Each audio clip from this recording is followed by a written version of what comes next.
Hello everyone, finally a commander deck that we can actually see on the screen. We have for March of the Machine, I know, was it a good set? I don't know, the Aftermath wasn't as much. Well, it was more like a failed product. Don't know what the set was all about. Call for backup, and this is an interesting line of commander decks because we get something that we haven't seen in a long time. Plane Chase, yes, Plane Chase. Oh my goodness, I love Plane Chase. I've played that so many times. I'm glad it's back.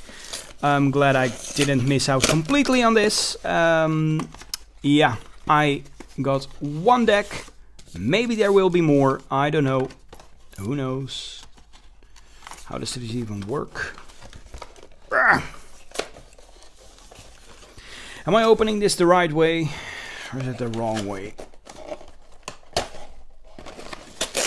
You know what? Just rip it apart. There we go. Oh, it was supposed to be the right way, right? We get some punch-out tokens here. +1/+1s. That's about it. +1/+1 on the top. Ah, that's how it works. And we get a new planar die. Look at that. Oh, beautiful.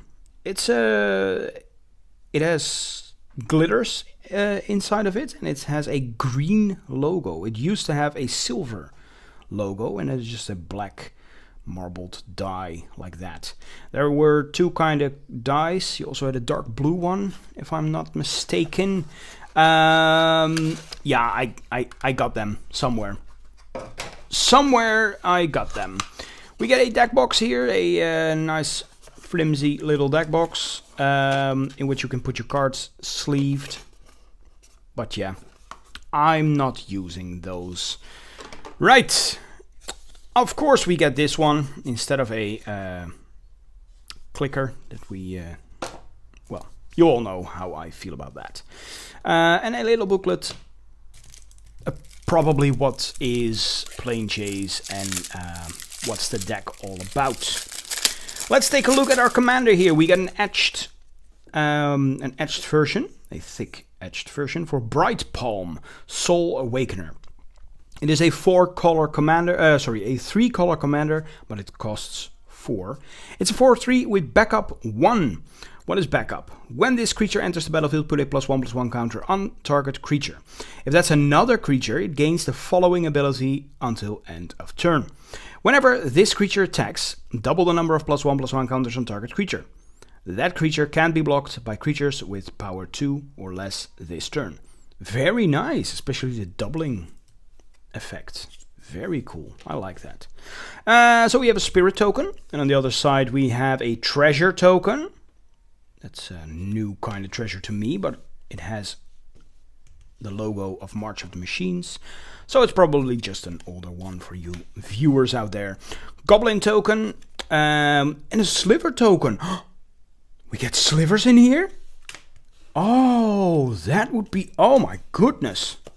Okay, let me just quickly get this out of the way. An elephant token with the city's blessing. A butterfly token. Isn't that the first butterfly that we have seen? I've never seen a butterfly token before. Right. Oh my, but that is interesting. Where is the... Here it is. So, of course, we get multiple options. We get 2 options to play a commander. And our second one is Shalai and Halar. For 4, it's a 3/3 vigilance and flying angel elf. Whenever one or more +1/+1 tokens counters are put on a creature you control, Shalai and Halar deal that much damage to target opponent. Oh my goodness, that is insane with the doubling effect. That is crazy. Right. Now for the rest of the deck, Death Greeter's Champion.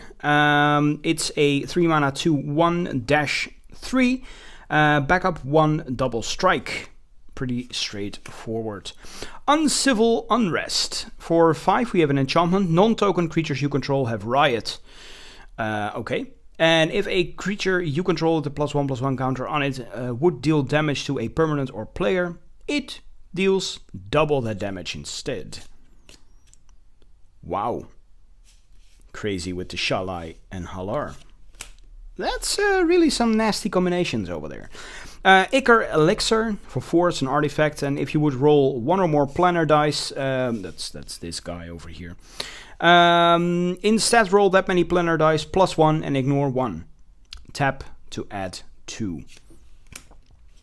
Yeah, it's probably only useful in plane chase. Midar style master. We have for 6 a 3/3 backup 1.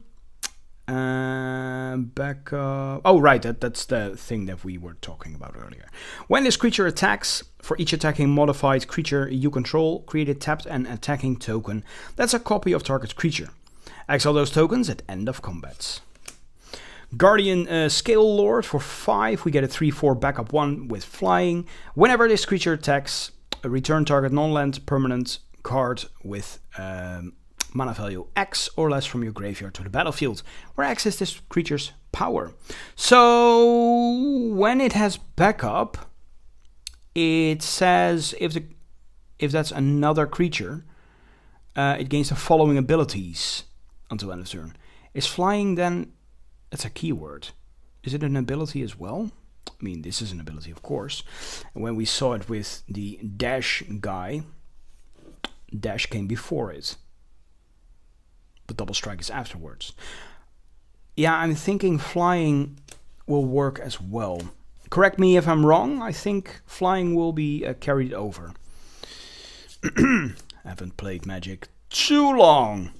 I'm just buying it and completing stuff, and I will play it eventually again. But first I'm just building up my database. Emergent Woodworm for 7. It's a 4/4 backup 3. And whenever this creature attacks, look at the top X cards of your library, where X is its power. You may put a permanent card with mana value X or less from among them onto the battlefield. Put the rest on the bottom of your library in a random order. Then we have Path of the Pyromancer for 5. It's a sorcery. Discard all cards in your hand. Add red for each card discarded this way. Then draw that many cards plus 1.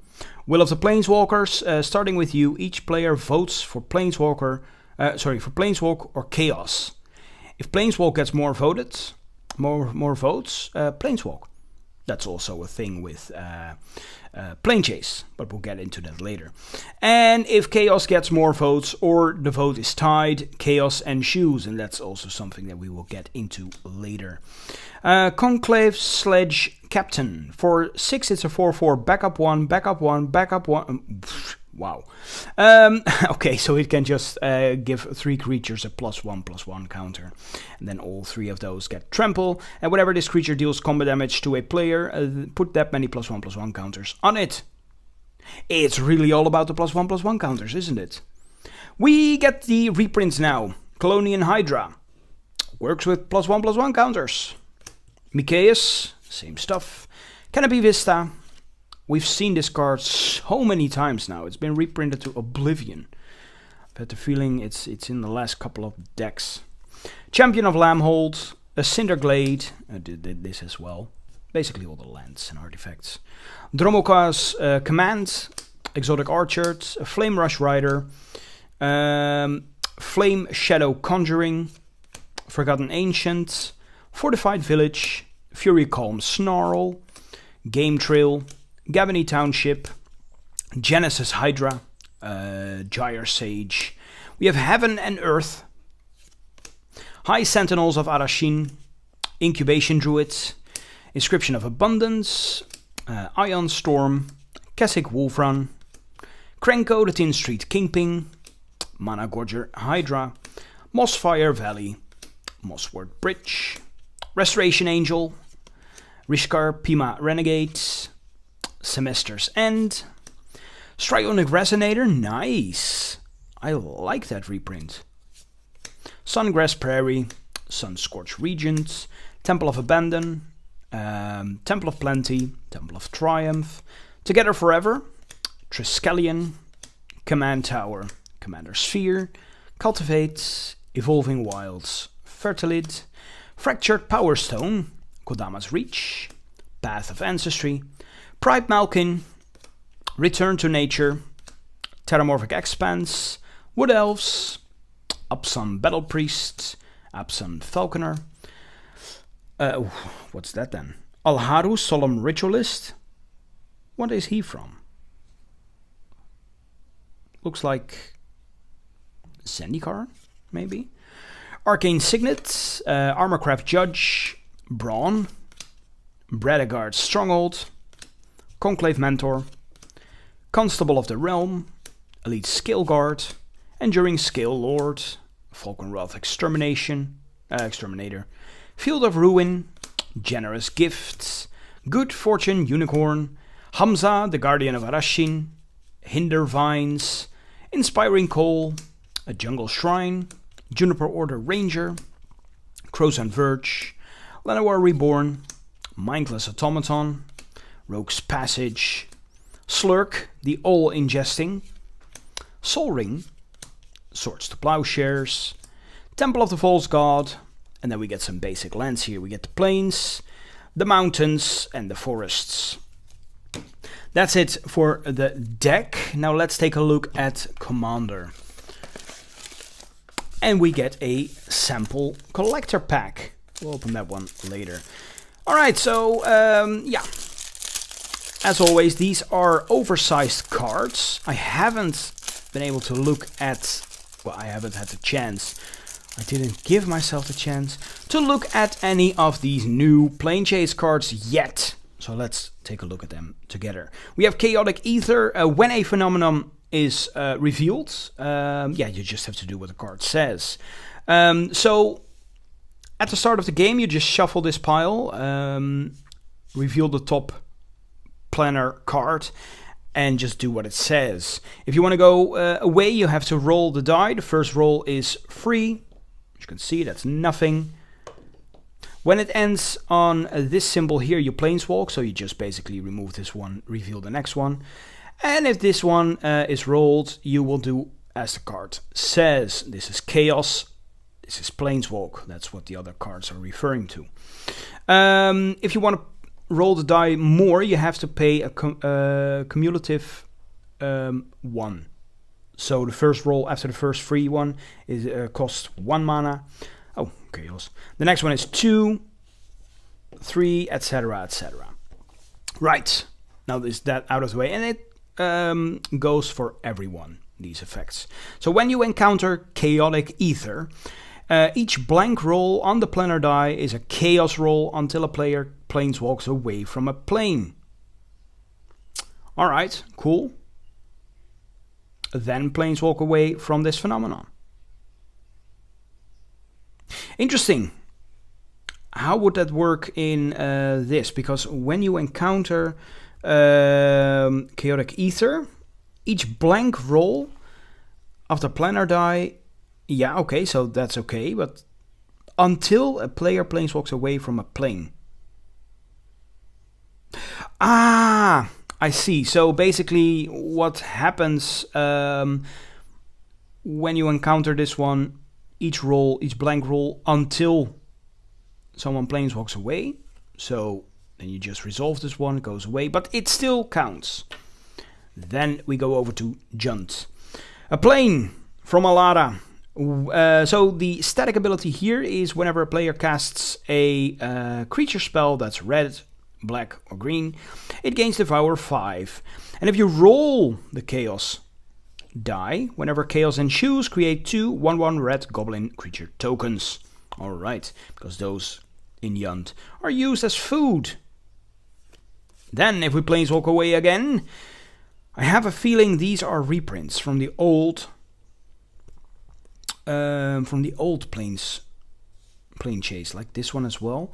Bloodhill Bastion. It's a plain Aquilor. Whenever a creature enters the battlefield, it gains double strike and haste until end of turn. And then Chaos. Whenever Chaos ensues, exile target non-token creature you control, then return it to the battlefield under your control. Next up we have Krasha Foothills, the plain Mongseng. And this is interesting because this was actually the supposed to be Tarkir. They have changed it. I don't remember why, but they have changed it. 2 Tarkir, but it was supposed to be this plane, so now 2 planes exist with basically a structure that is similar. Okay, so whenever a creature you control attacks a player, for each other opponent, you may create a token that's a copy of that creature, tapped and attacking that opponent.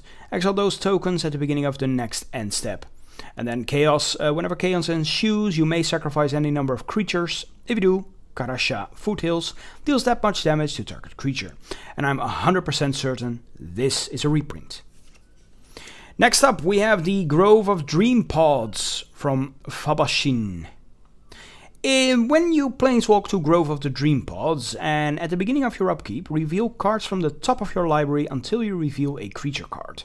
Put that card onto the battlefield and the rest on the bottom of your library in a random order. Chaos. Return target creature card from your graveyard to the battlefield. Ooh, I don't remember this one. Megaflora Jungle. It's a plain Garganticar.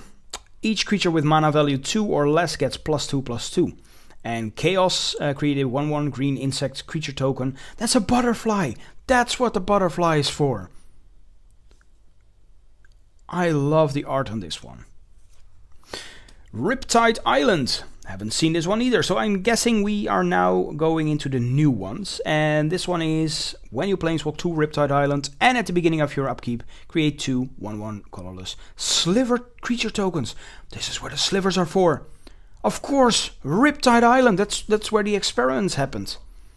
Oh my goodness, that's cool. Chaos. Slivers you control gain haste and get +X/+X, where X is the number of slivers.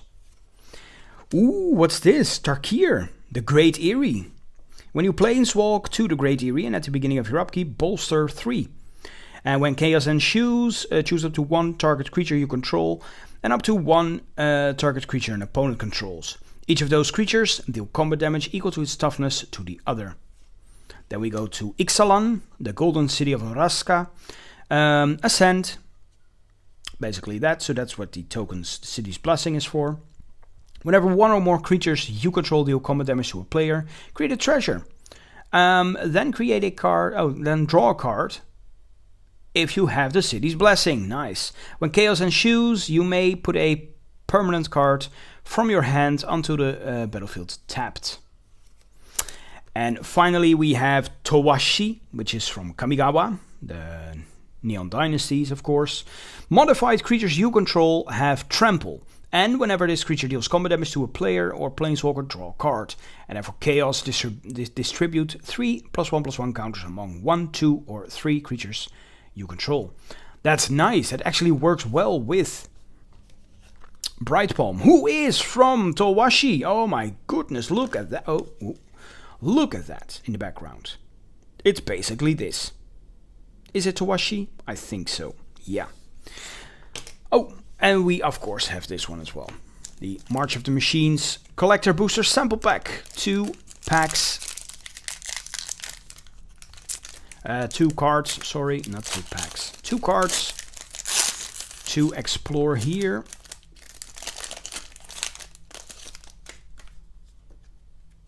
Secret Lair.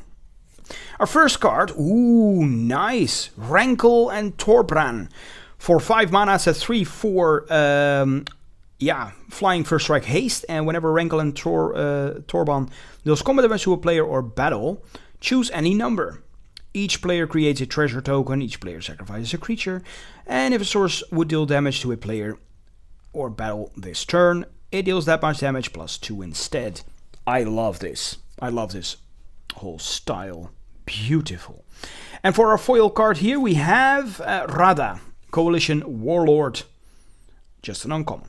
Nothing too fancy there. But this is cool. Rankle and Torbran. Very nice. Right. There you have it. That is the Brightpalm deck. Thank you all very much for watching. Thank you especially to these Patreons. If you want to join the list, go on ahead to Patreon. It will help out the channel so much. Or if you don't want to do that, that's understandable. Just like, leave a comment, subscribe to the channel, watch more videos, do all that things. And yeah, thank you all very much for watching. See you all next time. Bye bye.